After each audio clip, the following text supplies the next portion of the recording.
저는 여러분과 함께 역대하 20장을 통하여서 신앙의 유산이라는 제목으로 하나님 말씀 증거하기를 원합니다. 여러분은 예수님 정말 믿으십니까? 믿으십니까? 지금 내가 고백하는 하나님이 이 온 우주 만물을 창조하시고 우리를 구원하시고 나를 아낌없이 사랑하는 분이라는 것을 여러분 정말 믿으십니까? 그 하나님이 지금 나와 이 시간에도 함께하여 주시고 지금도 내 기도를 들으시고 하늘의 능력을 보여주시는 분을 여러분 믿고 나가길 원합니다. 혹시 여러분 가운데 아직까지 하나님을 수천 년 전에 과거에 역사하신 분으로 믿고 있다면 여러분 오늘 이 말씀을 통하여서 깨닫기를 원합니다. 하나님은 어제도 나와 함께 하셨고 지금 이 시간에도 나와 함께 하여 주시고 앞으로 나의 미래도 함께 하여 주실 하나님, 살아계신 하나님을 더욱더 증거하며 나아갈 수 있는 주의 종들 되길 원합니다. 그런데 오늘날 우리가 사는 이 시대는 하나님의 그 능력을 믿는 것 자체가 참으로 어려운 시대를 살아가고 있습니다. 그래서 예수님께서는 인자가 올 때 세상에서 믿음을 보겠느냐 이렇게 말씀하십니다. 예수님을 믿는 것이, 하나님의 능력을 믿는 것이 정말 어렵다는 것을 보여주는 말씀입니다. 오늘날 이 시대가 어떻습니까? 부족함이 없는 시대입니다. 절박함, 갈급함이 없는, 사라져가는 그런 시대를 살아가고 있습니다.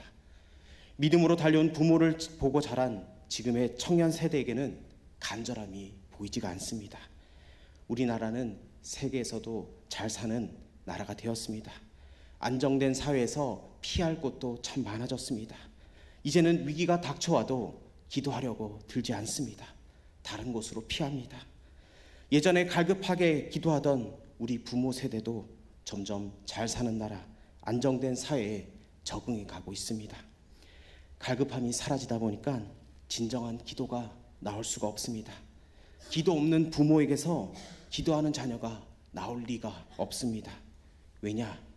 이 기도를 가장 잘 배울 수 있는 선생님은 1차적으로 부모이기 때문입니다.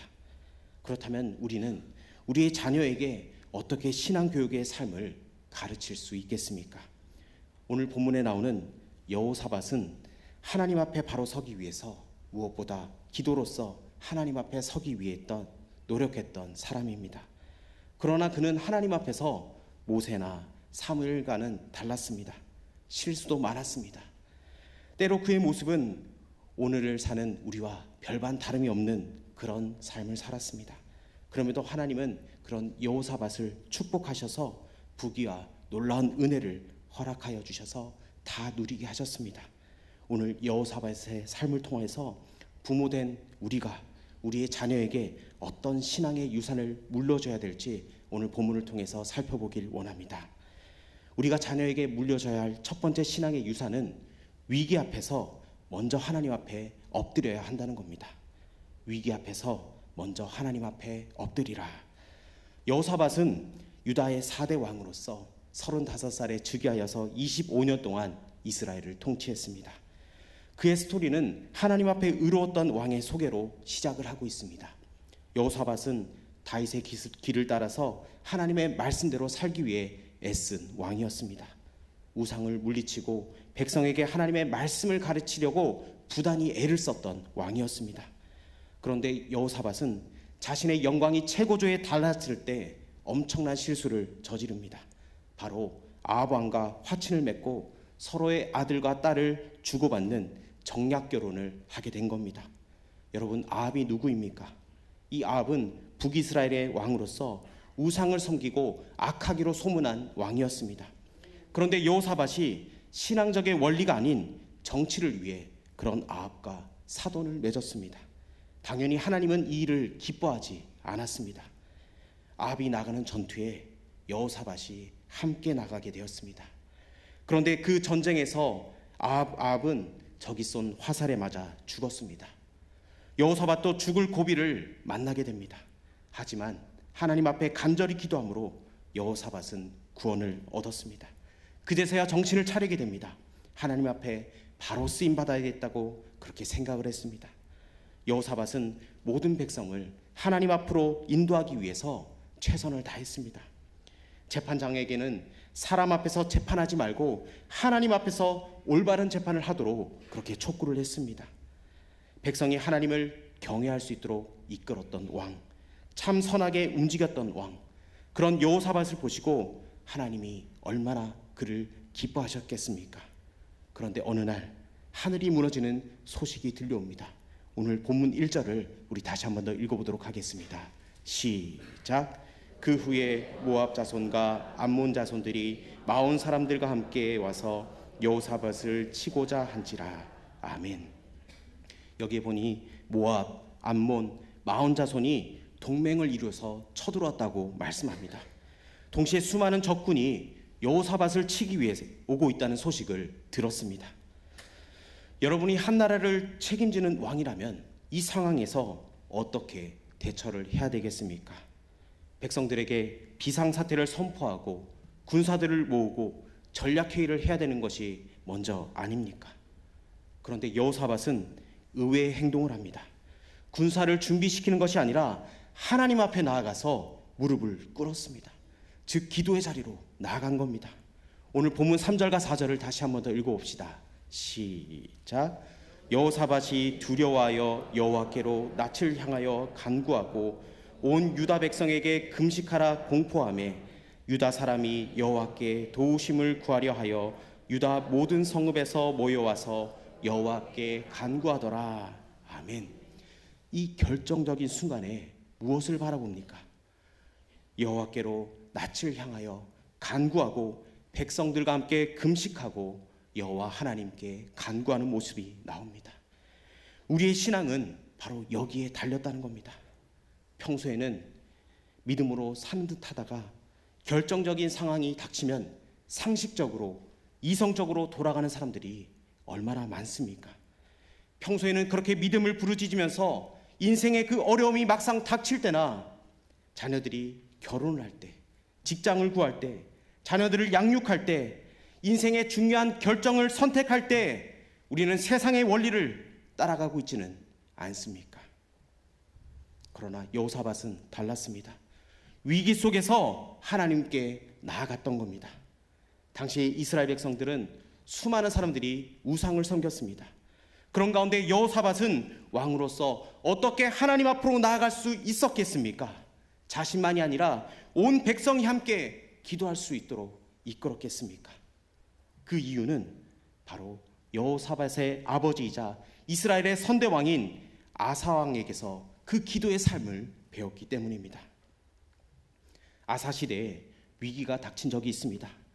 구스 사람 세라가 100만 군대를 이끌고 쳐들어오게 된 겁니다. 그때 아사는 죽음의 위기 앞에서 이렇게 기도를 합니다. 역대하 14장 11절을 우리 자막을 통해서 한번 읽어보도록 하겠습니다. 시작. 아사가 그의 하나님 여호와께 부르짖어 이르되 여호와여 힘이 강한 자와 약한 자 사이에는 주밖에 도울 줄 이가 없사오니 우리 하나님 여호와여 우리를 도우소서. 우리가 주를 의지하오며 주의 이름을 의탁하옵고 이 많은 무리를 치러 왔나이다. 여호와여 주는 우리 하나님이시오니 원하건대 사람이 주를 이기지 못하게 하옵소서 하였더니 아멘. 아사 왕은 이 전쟁이 사람의 싸움이 아니라 하나님의 싸움이라는 것을 알았습니다. 그리고 이런 아버지 아사를 통해서 여호사밧은 어떤 왕이 진정 강한 왕인지를 보게 된 겁니다. 그저 드높은 권력을 가진 것이 아니라 하나님 앞에서 겸손하게 무릎을 꿇고 자신의 연약함을 고백하면서 은혜를 구하는 왕, 백성을 하나님 앞에 올려드리는 왕, 기도하는 왕이 진정 강력한 왕이란 것을 알게 된 겁니다. 아버지를 이어서 그 뒤를 이어서 한 나라의 왕의 자리에 올랐지만 그 위에 진정한 왕, 하나님이 계시다는 것을 인정했던 겁니다. 부모인 우리가 사랑하는 자녀에게 남겨야 할 유산이 바로 이것입니다.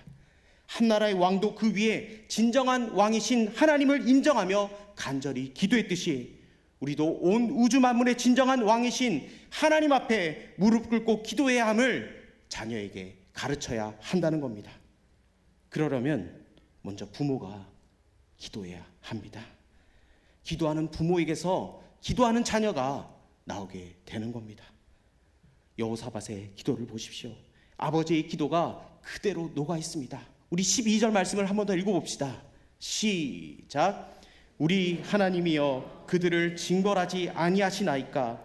우리를 치노는 이 큰 무리를 우리가 대적할 능력이 없고 어떻게 할 줄도 알지 못하옵고 오직 주만 바라보나이다 하고. 아멘. 모압 동맹군들이 쳐들어오는 그 상황의 왕이라면 온 백성과 군대가 벌벌 떨어도 왕은 선두에 나가서 당당하게 진두지휘해야 하는 게 세상의 원칙입니다. 큰 소리로 승리를 외치며 달려나가야 합니다. 그런데 여호사밧 왕이 지금 어떻게 고백합니까? 하나님, 우리는 아무런 힘도 없습니다. 오직 주님만을 바라봅니다. 이렇게 기도하고 있습니다. 모르는 사람이 들으면 아니 어떻게 저렇게 무능한 왕이 있느냐고 손가락질을 해댈 수도 있습니다. 그러나 여호사밧은 그 누구의 눈치도 보지 않습니다. 사람의 시선을 의식하지 않았습니다. 오직 전능하신 하나님, 능력의 하나님 앞에 겸손하게 나아가고 있습니다. 이렇게 자신을 내려놓고 솔직하고 겸손하게 자신의 연약함을 고백하는데 하나님이 어찌 응답하시지 않겠습니까? 여호사밧의 기도에는 더 놀라운 점이 있습니다. 우리 13절을 한 번 더 읽어봅시다. 13절 시작. 유다 모든 사람들이 그들의 아내와 자녀와 어린이와 더불어 여호와 앞에 섰더라. 아멘. 여호사밧의 기도는 온 백성을 기도의 자리로 이끌어 왔다는 겁니다. 여러분, 어떻게 이런 일이 가능했겠습니까? 바로 하나님 앞에 기도하면 반드시 응답하신다는 이 절대적인 확신이 있었기 때문에 가능한 일입니다. 여러분, 우리 한국교회는 기도로 유명합니다. 한국교회의 기도는 아름다운 흔적을 가지고 있습니다. 그래서 다른 나라에서도 우리가 하는 주여 삼창, 이것을 그대로 따라합니다. 그래서 코리안 스타일 프레이어, 한국 스타일로 기도합시다. 그러면은 여러분 기도가 프레이입니다. 프레이. 근데 프레이 이렇게 하지 않고 외국 사람들도 주여 주여 주여 이렇게 기도합니다. 그래서 K 스타일 기도가 바로 주여입니다. 여러분, 우리 주님 부르짖어야 합니다. 여러분, 그 옛날에 저희 부모님 세대 그리고 그 이후에도 그 이전에도 늘 항상 화요일이 되면 구국 기도를 하고 금요일 밤이 되면 철야 기도하는 것이 문화였습니다. 저도 어렸을 적 이제 부모님 따라서 감림산 기도원에 따라가서 거기 가면은 산 좋잖아요. 산에 가면은 바위가 많습니다. 그곳에서 기도했던 기억이 납니다. 제가 몇 달 전에 이제 줄 사역 끝나고 육퇴를 하고 나서 감림산 기도원에 올라갔습니다. 산 기도를 갔습니다. 그런데 물론 그 기도의 간증은 있지만 제가 너무나 마음 아팠던 게 뭐냐면 여러분, 기도하는 사람들이 많이 없다는 겁니다. 가니까 제가 올라갈 때 한 사람 만났습니다. 한 사람. 그래서 안녕하세요 이렇게 하고 저는 올라가고 그분은 내려오고 했는데 여러분, 기도해야 됩니다. 우리 기도가 자녀를 살립니다. 여러분, 제가 산에 가면 무슨 기도하겠습니까? 여러분, 기도한 것들 이제 목사님이랑 같이 공유해서 같이 기도합니다. 제가 뭐 제 기도하러 뭐 많이 올라가겠습니까? 여러분, 성도님들 기도하러 올라갑니다. 제가 새벽 기도 때 제 자리가 제일 뒤에 있거든요. 뒤통수만 봐도 여러분 기도 제목이 생각이 납니다. 그러면 하나님, 우리 집사님, 권사님, 장로님, 주님 함께 해달라고 그 기도 제목들 주님 아시지 않습니까? 그 간절한 마음으로 기도하고 있습니다. 여러분, 우리 젊은 세대들도 여러분 기도의 자리에 동참해야 됩니다. 제가 한 2, 3주 전에 국제제자훈련원에서 하는 제자훈련 세미나를 갔습니다. 거기 이제 사랑의 교회에서 이제 주최를 해서 경기도에 있는 안성수양관에서 했는데 그 오정현 목사님이 그 전주에 이제 특별 새벽 기도해서 그렇게 인도를 하고 오셨는데 목사님이 놀라운 간증을 하는 겁니다. 거기 사랑의 교회는 15,000석, 여러분 놀라지도 않습니다. 15,000석 있는데 그 15,000석에 사람들이 새벽 5시에 새벽 기도를 하는데 새벽 3시에 들어가야지 본당에 도착해서 앉습니다.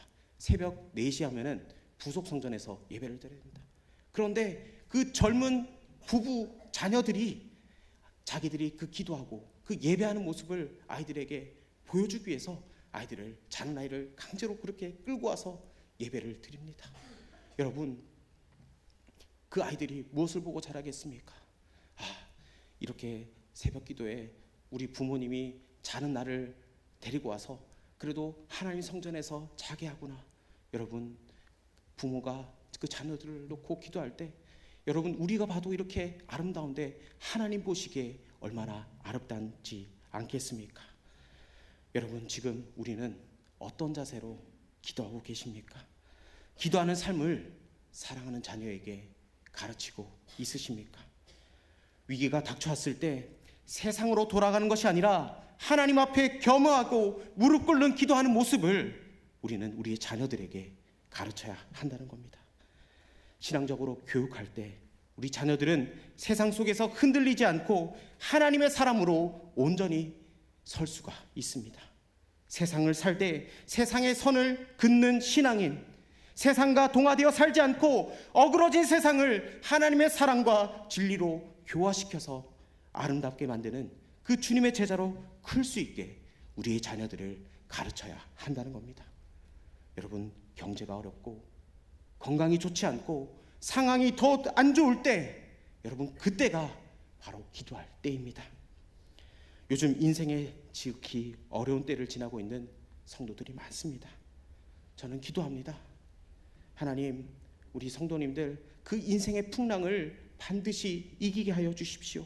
그 가정의 어려운 문제와 육신의 그 모든 질병도 주님 반드시 고쳐주시고 해결하여 주십시오.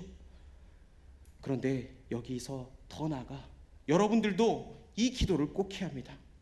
하나님, 지금 사랑하는 우리의 자녀들이 인생의 위기를 이겨내고 있는 저희 부부를 보고 있습니다. 이 위기 앞에서 우리가 이 어려운 상황을 어떻게 극복했는지 자녀들이 그것을 보고 있습니다. 하나님, 우리 자녀들에게 신앙의 간증거리, 부모가 기도했다는 것을 꼭 기억하게 하여 주시옵소서. 여러분, 그 기도를 꼭 하시길 바랍니다. 부모가 그 인생의 위기 속에서 주님 앞에 간절하게 기도하며 이겨낸다면 그 자녀 역시 위기 앞에서 하나님께 기도할 겁니다. 우리의 인생의 풍랑은 누구나 다가옵니다. 우리의 자녀들이 그 풍랑을 지날 때 기억할 겁니다. 비록 어려운 상황은 안타깝지만 하나님은 언젠가 우리를 다 이기게 하실 겁니다. 위기는 위기로 끝나지 않습니다. 위기는 자녀를 진정 하나님의 사람으로 세울 기회입니다. 우리가 그렇게 이 위기를 이겨낸다면 하나님께서 영광 받으실 것이고 모든 것을 합력하여 선을 이뤄주실 줄 믿습니다. 우리가 이렇게 기도한다면 훗날 우리의 자녀가 어떻게 고백하겠습니까? 위기의 순간에서 우리 아버지, 우리 어머니가 구하였던 하나님, 그 절망의 순간에 우리 부모님의 곁에 계셨던 하나님, 이제는 제가 그 하나님 앞에 제가 무릎을 꿇고 엎드립니다. 하나님, 은혜를 주십시오. 그렇게 기도하지 않겠습니까? 여러분, 꼭 기억하십시오. 기도하는 부모가 기도하는 자녀를 만듭니다. 인생의 위기 앞에서 하나님 앞에 엎드려서 좋은 신앙의 유산을 물려줄 수 있는 저와 여러분 되길 주 이름으로 축복합니다. 우리가 자녀에게 물려줘야 될 두 번째 신앙의 유산은 하나님의 말씀을 붙잡고 나아가야 합니다. 하나님의 말씀을 붙잡고 나아가라. 우리 하나님은 약속의 하나님이십니다. 우리에게 주신 말씀과 약속이 바로 이 성경책, 성경에 있는 말씀입니다. 그 약속의 하나님을 바라보고 하는 것이 바로 기도입니다. 그렇다면 여호사밧은 어떤 하나님을 믿었습니까? 오늘 본문 6절을 우리 다시 한번 더 읽어봅시다. 6절입니다. 시작. 이르되 우리 조상들의 하나님 여호와여, 주는 하늘에서 하나님이 아니시니까 이방 사람들의 모든 나라를 다스리지 아니하시나이까. 주의 손에 권세와 능력이 있사오니 능히 주와 맞설 사람이 없나이다. 아멘. 여호사밧은 천지를 창조하신 하나님, 홍해를 가르신 하나님, 능력의 하나님을 믿었습니다. 그가 적군이 쳐들어온 순간에도 그 전쟁을 준비하기보다는 먼저 무릎을 꿇을 수 있었던 그 이유는 바로 전능하신 하나님을 그대로 믿었기 때문입니다. 여호사밧은 하나님이 하셨던 두 가지의 말씀을 기억하고 있었습니다. 우리 본문 7절과 9절을 읽어보도록 하겠습니다. 시작. 우리 하나님이시여, 전에 이 땅 주민을 주의 백성 이스라엘 앞에서 쫓아내시고 그 땅을 주께서 사랑하시는 아브라함의 자손에게 영원히 주지 아니하셨나이까? 만일 재앙이나 난리나 견책이나 전염병이나 기근이 우리에게 임하면 주의 이름이 이 성전에 있으니 우리가 이 성전 앞과 주 앞에 서서 이 환난 가운데서 주께 부르짖은즉 들으시고 구원하시리라 하였나이다. 아멘. 하나는 아브라함에게 하신 약속입니다. 지금 자신들이 서 있는 이 땅이 바로 하나님이 약속하신 땅, 하나님의 임재가 있는 땅, 주님의 보호가 있는 그 땅이라는 겁니다. 그런데 지금 그 땅을 적군이 침략하려고 하니 지켜달라는 겁니다. 또 다른 하나는 솔로몬에게 하신 약속입니다. 지금 여호사밧은 하나님께 그때 그 약속, 위기를 맞았을 때 우리가 기도하면 그 기도를 듣고 구원하겠다는 그 약속을 기억하면서 간절한 마음으로 호소를 하고 있습니다. 부모가 자녀에게 들려줘야 할 신앙의 유산이 바로 이것입니다. 전능하신 하나님이 무슨 일을 하셨는지 말씀을 우리 자녀들의 그 가슴에 심어줘야 한다는 겁니다. 여러분, 신앙의 위기란 하나님의 말씀과 하나님께서 행하신 그 역사를 잊어버릴 때 다가온다는 겁니다. 이스라엘 백성들을 보십시오. 홍해를 가르신 하나님을 잊어버렸을 때, 하늘에서 내린 그 만나를 잊어버렸을 때 하나님 앞에서 배역하였습니다. 여러분, 우리의 삶을 되돌아보십시오. 지금까지 하나님이 행하신 그 놀라운 일들을 여러분 가슴에 간직하셨을 겁니다. 때로는 인생을 살아오면서 험난한 길, 비바람이 몰아치는 그 길에서도 온몸으로 지켰습니다. 그러면서 사랑하는 자녀들을 주시고 아름답게 키울 수 있도록 하나님께서 우리에게 허락하셨습니다. 인생의 그 모든 여정 속에서 하나님과의 그 만남을, 하나님을 친밀하게 만났던 그 말씀을 자녀들에게 들려줘야 합니다. 달고 오묘한 그 말씀을 우리의 자녀들에게 심어줘야 한다는 겁니다. 내 인생을 살아오면서 순간순간 가슴을 따뜻하게 스며오던 그 하나님의 말씀, 그 말씀이 있다면 우리의 자녀들에게 남겨줘야 한다는 겁니다. 자녀의 가슴 속에 그 이야기를 심어줘야 한다는 겁니다. 시편 78편 4절에 이렇게 말씀합니다. 우리가 이를 그들의 자손에게 숨기지 아니하고 여호와의 영예와 그의 능력과 그가 행하신 기이한 사적을 후대에 전하리라. 아멘. 다음 세대에게 신앙을 전수하는 것, 바르게 가르쳐주는 일은 우리의 삶에 아주 중요한 일이라는 겁니다. 누가 그런 일을 할 수 있겠습니까? 하나님이 행하신 이야기를 가슴에 새긴 사람들입니다. 바로 저와 여러분이라는 겁니다. 부모로서 자녀에게 남겨줘야 할 것은 무엇입니까? 하나님의 말씀을 기억하고 그 말씀을 삶으로 살아낸 사람을 그 가슴에 심어주는 것. 세상 앞에 서되 하나님께 부름받은 영적 아들과 딸로서 담대하게 서도록 가르치는 것. 그것이 가장 행복하고 보람 있는 인생이라는 것을 가르치는 것을 잊지 말고 부지런히 가르칠 수 있는 저와 여러분 되길 주의 이름으로 축복합니다. 말씀을 정리합니다. 우리가 우리의 자녀들에게 무엇을 물려주시겠습니까? 위대한 신앙의 유산으로 매 순간 하나님을 붙잡고 하나님 앞에 엎드려 기도하고 내 인생을 살아가면서 가슴 깊숙이 새겨진 말씀을 우리의 자녀들에게 새겨줄 수 있는 그런 위대한 부모 되시길 주의 이름으로 축복합니다. 기도하겠습니다.